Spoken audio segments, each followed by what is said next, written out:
திருப்புவனம் இளைஞர் உயிரிழந்த விவகாரம் தொடர்பாக தற்பொழுது மெட்ராஸ் உயர்நீதிமன்ற மதுரை அமர்வில் விசாரணை நடந்து வருகிறது.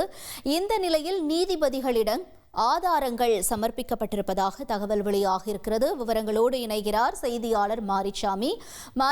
வணக்கம். தொடர்ந்து இந்த விசாரணை தொடர்பான தற்பொழுது இருக்கக்கூடிய நிலை என்னவாக இருக்கிறது? நீதிமன்றத்தில் விவரங்கள் என்ன? திருப்புவனம் மடப்புறம் கோவிலில் நகை பணம் தொலைந்து போன விவகாரத்தில் அஜித்குமார் என்ற இளைஞர் காவல்துறையினரால் விசாரணைக்கு அழைத்துச் செல்லப்பட்டு அடித்து கொலை செய்யப்பட்டிருக்கிறார் என்பது வழக்கு. இந்த வழக்கானது இன்று மெட்ராஸ் உயர் நீதிமன்ற மதுரை அமர்வில் நீதிபதிகள் எஸ் எம் சுப்பிரமணியம், மரிய கிளாட் ஆகியோர் கொண்ட அமர்வு முன்பு தொடங்கி இருக்கிறது.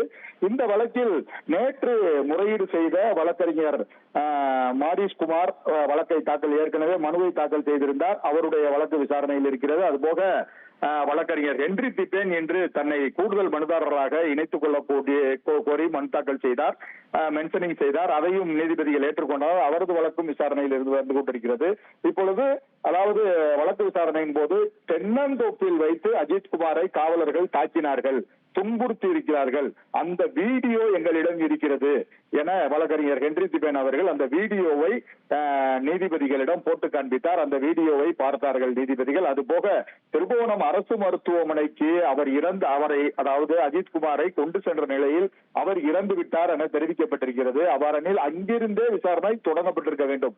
ஆனால் அவரது உடல் எதற்காக மதுரை கொண்டு வரப்பட்டது என்பது சந்தேகத்தை எழுப்புகிறது என அவரது வாதத்தை வைத்தார். அதுபோக அவரது தாயாரும் சகோதரரும் அஜித்குமாரின் தாயாரும் சகோதரரும் 28ஆம் தேதி இரவு 12 மணி வரை தங்கள் மகன் குறித்து தகவலை போலீசாரிடம் விசாரித்துக் கொண்டுதான் இருந்திருக்கிறார்கள். போலீசார் எந்த தகவலும் கூறவில்லை. அவர் இறந்து விட்டார், அவர் இறக்கும் நிலையில் உள்ளார் என்ற எந்த தகவலையும் கூறவில்லை என தனது வாதத்தை வைக்கிறார்கள். அதுபோக திருப்புவனம் காவல் நிலையத்தில் விசாரணை நடந்து கொண்டிருந்த போது எஸ்பி அஜித்தின் அம்மாவிடம் உங்கள் மகன் இறந்து விட்டார் என கூறியுள்ளார் என அரசு தரப்பு தங்கள் வாதத்தை கூறினார்கள். ஆனால் நீதிமன்றத்தில் அதே வாதத்தை தான் ஹென்றி திபேனும் வைத்திருக்கிறார். எஸ்பி அஜித்தின் அம்மாவிடம் உங்கள் மகன் இறந்து விட்டார் என திருப்புவனம் காவல் நிலையத்தில் வைத்துதான் கூறியிருக்கிறார். அதுபோக நகை காணாமல் போனது தொடர்பாக என்று வழக்கு செய்யப்பட்டது என்று நீதிபதிகள் கேள்வி எழுப்பினார்கள். அதற்கு 28/6/2025 அன்றுதான் வழக்கு பதிவு செய்யப்பட்டது என அரசு தரப்பு கூறப்பட்டிருக்கிறது. நேற்று இரவே அது ஆன்லைனில் பதிவேற்றம் செய்யப்பட்டுள்ளது. நேற்று இரவுதான் அந்த எஃப்ஐஆர் ஆன்லைனில் பதிவேற்றம் செய்யப்பட்டிருக்கிறது என மனுதாரர் தரப்பு அதாவது ஹென்றி திபேன் தனது வாதத்தை வைத்தார்.